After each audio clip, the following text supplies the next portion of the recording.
नमस्कार, city web में एक बार फिर आपका स्वागत है। अगर आप आध्यात्मिक रूप से प्रगति करना चाहते हैं तो आज की कहानी आपके लिए बहुत जरूरी है। और अगर आप आध्यात्मिक विषय में रुचि रखते हैं और आध्यात्मिक प्रैक्टिस भी करते हैं और आपको सफलता नहीं मिल रही है तो भी आज की कहानी आपका जीवन बदल सकती है।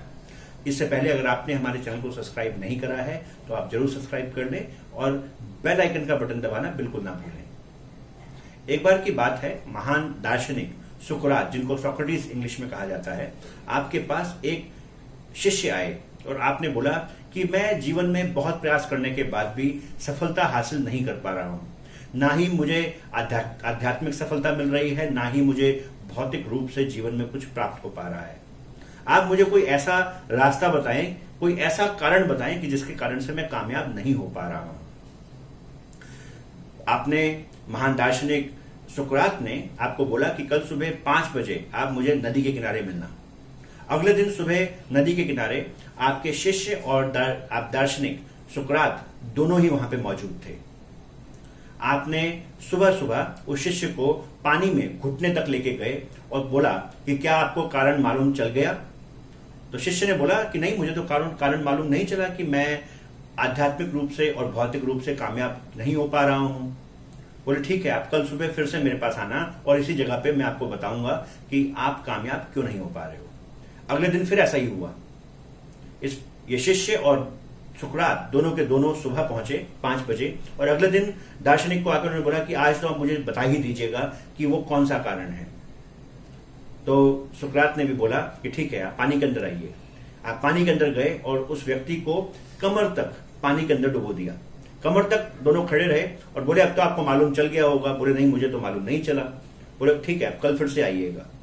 शिष्य को बड़ा अजीब लग रहा था कि सुकरात ऐसा व्यवहार क्यों कर रहे हैं, पर क्योंकि वह जानता था कि सुकरात एक बहुत बड़े दार्शनिक हैं, बहुत बड़े संत हैं, तो आपके पास वो सुबह अगले दिन भी आया। अगले दिन सुबह सुकरात उनको गर्दन तक पानी के अंदर ले गए और बोले कि अब तो आपको मालूम चल ही गया होगा कि आप कामयाब क्यों नहीं हो रहे हैं। तो शिष्य बोला कि नहीं, मुझे मालूम नहीं चला, पर आप मुझे जरूर बता दीजिए, मेरे पास बिल्कुल समय नहीं है। मैं आपका आदर करता हूं, मैं इसलिए आया जा रहा हूं आपके पास, पर मुझे जरूर बता दीजिए। सुकरात ने आपका सिर पकड़ा और पानी के अंदर दबा दिया।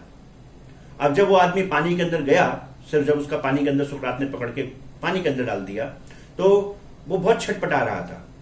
उसको उन्होंने छटपटाने दिया और छटपटाने के बाद जब वो बिल्कुल अंतिम समय आ गया कि जब वो मर ही जाता, सुकरात ने उसको छोड़ दिया।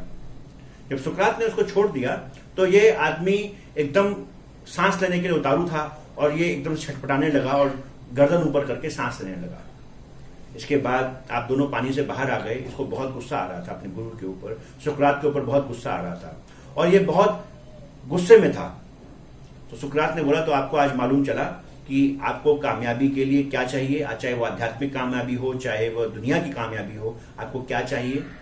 तो बोला आप ये क्या भद्दा मजाक था मेरे साथ, आपने मेरे को तो मार ही दिया होता आज।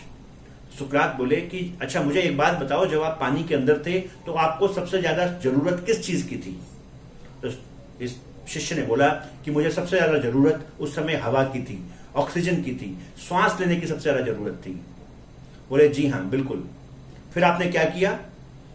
तो शिष्य ने बोला कि उसके बाद मैंने हाथ पैर मारे। तो बोले आपने हाथ पैर मारे या हाथ पैर चल रहे थे? आपने क्या जानते बूझते हाथ पैर मारे या हाथ पैर चलने शुरू हो गए?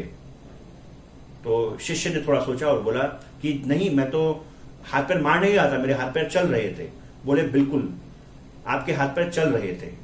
तो जिस दिन आपके अंदर आध्यात्म की दृष्टि में लगातार संत हमारे को समझाते हैं कि जब हमारी पेन ऑफ सेपरेशन, विछोड़े का दर्द बहुत ज्यादा बढ़ जाता है तो हम उसकी याद में भजन बंदगी में बैठते हैं।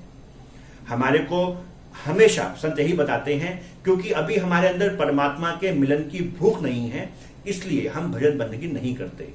यही फॉर्मूला, यही सिद्धांत सोक्रेटिस ने अपने शिष्य को भौतिक जीवन के लिए भी बताया कि जब आपको अपने जीवन में भौतिक रूप से भी जो चीजें आप जीवन में पाना चाहते हो उनकी चाहत बढ़ जाती है, जब आप उनको पाना चाहते हैं, जब आपकी जरूरत होती है तो आपके हाथ पैर आप अपने आप काम करने लगते हैं, आप अपने आप उस डायरेक्शन में, उस दिशा में जाने लगते हैं जिससे कि आपको निश्चित ही सफलता मिल जाए। तो दोस्तों हम स्वाभाविक रूप से आलसी लोग होते हैं, हम आलस करते हैं। कभी हम बोलते हैं हमसे भजन नहीं होता, कभी हमसे बोलते हैं हमसे काम नहीं होता। पर संत महात्मा बताते हैं अगर हम अपनी एपेटाइट बढ़ाएं, हम हंगर बढ़ाएं, अपनी भूख बढ़ाएं आध्यात्मिक कामयाबी की, भौतिक कामयाबी को, अगर हम अपने आप को बढ़ाएं तो अपने आप हमारा दिमाग हमारे को उस दिशा में आगे बढ़ने के रास्ते बता देता है। आज के लिए इतना ही, कल मिलेंगे एक नई कहानी के साथ। आज के लिए नमस्कार।